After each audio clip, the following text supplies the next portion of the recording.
দীর্ঘদিনের সংসারের সব মালামাল রেখে আমাকে এক কাপড়ে বাড়ি থেকে বেরিয়ে আসতে হলো, বের করে দেওয়া হলো।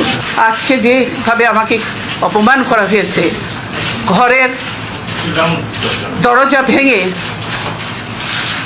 ভেঙে আমার বেডরুমের দরজা ভেঙে রীতিমাত্র ট্রেনিং হিচড়ে তারা বের করেছে এবং এমনভাবে বলছে যে পুরুষ মানুষ এমনভাবে বলছে যে জোর করে ওনাকে উঠিয়ে নিয়ে আসেন, জোর করে দরকার হলে ওনাকে কোলে উঠিয়ে নিয়ে আসেন।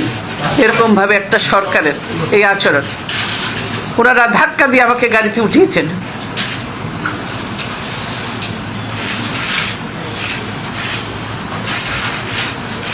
আমার পরিবারের সদস্যদের গায়ে হাত তুলতেও তারা দ্বিধাবোধ করেনি। আমি এর বিচারের ভার মহান আল্লাহ ও প্রিয় দেশবাসীর উপর ছেড়ে দিলাম।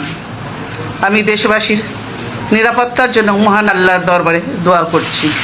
আপনারা সকলেই আমার জন্য দোয়া করবেন।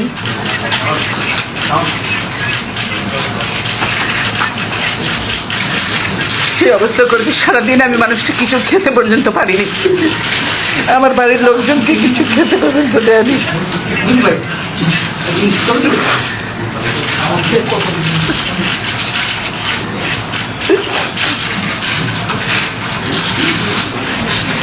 অথচ তারা মিথ্যা কথা বলছে যে আমি নিজের বাড়ি ছেড়ে বেরিয়ে এসেছি। এটা সম্পূর্ণ মিথ্যা কথা, বানোয়াট কথা।